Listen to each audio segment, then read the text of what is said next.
प्रस्ताव गरोस् भनेर उनीहरूले क्रिसमा आओस् भनेर उनीहरूले पाप क्षमा पाउन् भन्ने खातिर प्रभु यीशु ख्रीष्टले दृष्टान्तबाट बुझाउनु भएको कुराहरू हामीले यहाँ भेटाउँदछौँ। अनि दृष्टान्तमा बोल्नुभएको कुरा तर त्यहाँ भिडमा धेरै थरीका मानिसहरू थिए। कोही चाहिँ यीशु ख्रीष्टको भिड देखेर यो भिडमा के रहेछ र भनेर पछि लागेका पनि छन्। कोही भिडमा यीशु ख्रीष्टले के भन्नुहुने रहेछ त त्यहाँ भनेर पछि लागेका पनि छन् होइन।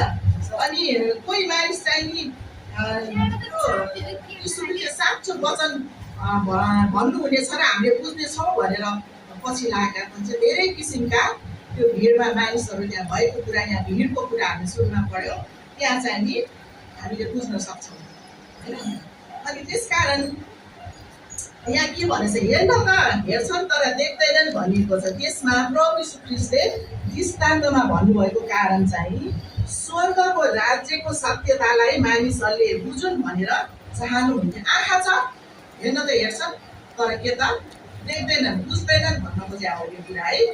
अनि दृष्टान्तमा बोल्नुभयो मानिसहरूले बुझोस् र प्रस्ताव गरोस् र स्वर्गीय राज्यमा आओस् भनेर उहाँले चाहिँ नि त्यो चाहनुहुन्थ्यो। अनि अर्को तेस्रो कुरा चाहिँ नि भविष्यवाणी पुरा गर्नलाई भनेर भनिएको छ, तपाईँले लेख्न सक्नुहुन्छ है।